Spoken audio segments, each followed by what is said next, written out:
हमारे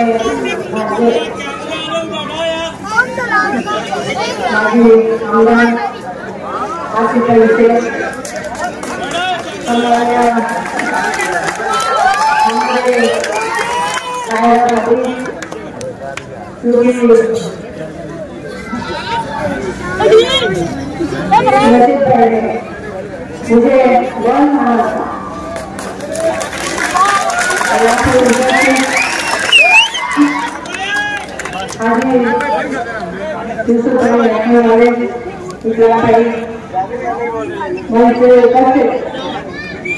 सभी मान्यवर और यहाँ पे सभी मेरे के मजेदार बंधु और बंधु, मैं आपसे भारत जी में बात करना चाहती हूँ। चलेगा?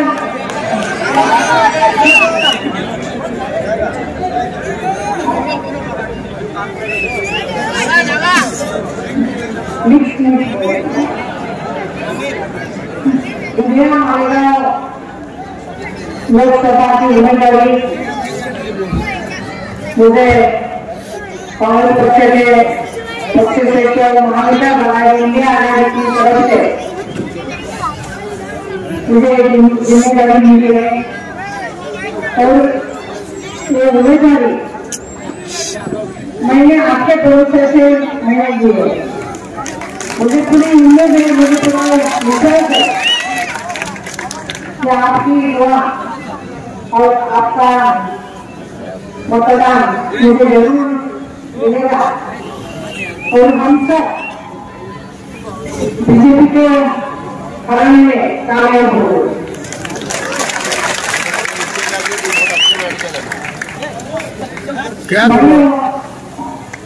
देश में ये जो चुनाव है, ये परिवर्तन इस चुनाव में लाना बहुत ही जरूरी है, क्योंकि पूरे देश में एक डरावना माहौल है और सुरक्षित किसी को सिक्योर नहीं लगता है। ये दबाव तंत्र और लोकशाही जो है हुकुमशाही की तरफ वार्ता शुरू हो रही है और अभी नहीं तो कभी है। तो चुनाव जो है ये पूरे आगे बीजेपी चुनाव है, ये चुनाव के ऊपर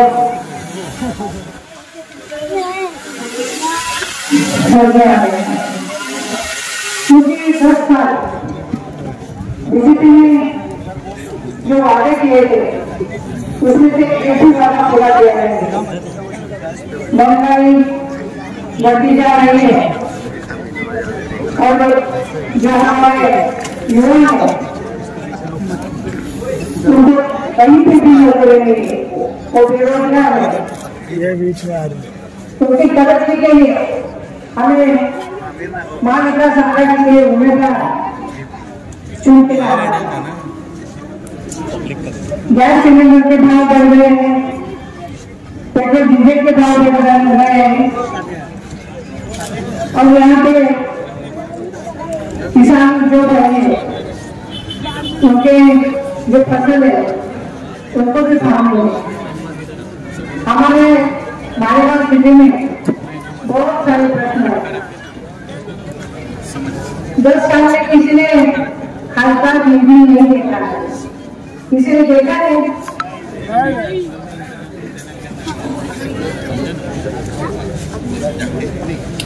खासदार बिजली से बहुत सारे काम हम कर सकते हैं। हमारे हमला और खासदार बिजली की एक ताकत निर्माण हो सकती है। मालेगांव में जो बुजुर्ग हैं उनके बहुत सारे प्रश्न हैं, उनके हालात जो है वो बहुत बिगड़ गए हैं। हमें प्रॉब्लम प्रश्न मालेगांव में जरूर करना है। जो कामगार बने उनको पंतप्रधान आवास में योजना से उनको घर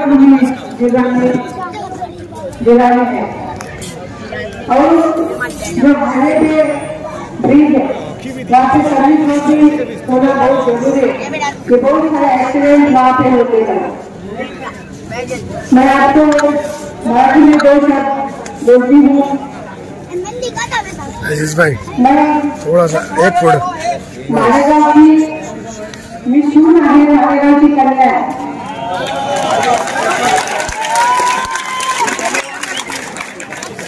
और आपकी बहन नासिक में 3 साल मेयर होती हूँ और 15 साल कारपोरेटर, एमएलए, राज्यमंत्री आणि धुळ्याची पालकमंत्री। मला प्रशासनाचा खूप अनुभव आहे आणि निश्चितपणे राज्यमंत्री झाल्यानंतर आपल्या मालेगावचं जे हॉस्पिटल आहे त्याचं उद्घाटन सोनिया गांधी यांच्या हस्ते झालं। त्यावेळी जे काही जॉब झालं होतं त्यावेळी सोनिया गांधी आणि मुख्यमंत्री इंदिराजी देशमुख इथे आले होते। प्राण हॉस्पिटलला आपण व्हिजिट केली आणि तिथे जे रुग्ण होते त्यांना त्या ठिकाणी दिलासा देण्यात आला। या ठिकाणी निवडून आल्यानंतर खासदार निधी म्हणून आपण खूप चांगली कामं या ठिकाणी निश्चितपणे म्हणजे करू शकतो आणि जे जे आपले प्रश्न आहे ते निश्चितपणे आपण सोडवू असं मी आपल्याला शब्द देते। मी कर्मभूमीची भरपूर सेवा केलेली आहे, जन्मभूमीची सेवा करण्याची मला संधी आहे।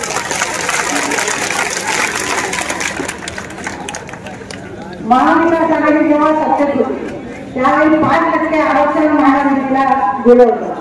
भाजप सरकार आल्यानंतर ते आरक्षण त्यांनी रद्द केले। त्याचप्रमाणे सत्तेत समितीच्या ज्या काही शिफारसी आहे त्याच्यानुसार आपल्या संपूर्ण कम्युनिटीमध्ये चांगल्या पद्धतीने विकास हा आपण करू शकतो। अभिनेते गांधी गांधी भारत जोडो न्याय यात्राच्या निमित्ताने संपूर्ण देशामध्ये त्यामध्ये शेतकरी बांधवांनी बेरोजगार युवक असतील, महिला असतील, त्याचप्रमाणे जे काही मानवाची बांधव असतील त्यांचे सगळे प्रश्न जाणून घेतले आणि आपल्या जाहीरनाम्यामध्ये 5 आणि 25 भविष्य तयार केले। त्याच्यामध्ये महिलांसाठी जी गरीब कुटुंबाची महिला आहे तिला एका वर्षामध्ये 1 लाख रुपये डायरेक्ट तिच्या खात्यामध्ये जमा होतात। त्याचप्रमाणे जी महिला सुशिक्षित आहे तिला केंद्रीय पदवीमध्ये 50% आरक्षण मिळालं। अंगणवाडी सेविका त्याचप्रमाणे अशा वर्षाला तिच्या मानधनामध्ये खूप वाढ होणार। महाविकास आघाडीचा काँग्रेस पक्षाचा अजेंडा आहे तो सगळ्या देशामध्ये जगामध्ये भाजप शासन हे यांना बोलण्यात नक्कीच काहीच नाही, प्रत्येक गोष्टीवरती ते टीका करतात। त्यांनी सांगितलं की हे महाविकास सरकार जे आहे हे म्हणून सुद्धा घेऊन आपल्याला देणार। आपल्याला त्या श्रीमती सोनिया गांधी यांनी त्यांचं म्हणणं सुद्धा देशाला दिलं आणि असं कधीही होऊ शकणार नाही, परंतु त्यांचा तोड गेलेला आहे। हे नरेंद्र मोदींना हीच वेळ आहे की त्यांना घरी बसवण्याचं आणि स्थिर सरकार हे महाविकास आघाडी सरकार त्या ठिकाणी देऊ शकेल। जो स्थिर सरकार आहे तो महाविकास आघाडी शासन दे सकेगा। हमारी आसिफ भाई उन्होंने जब एमएलए थे तो उन्होंने मालेगांव स्थिति में बहुत अच्छे काम किए हैं।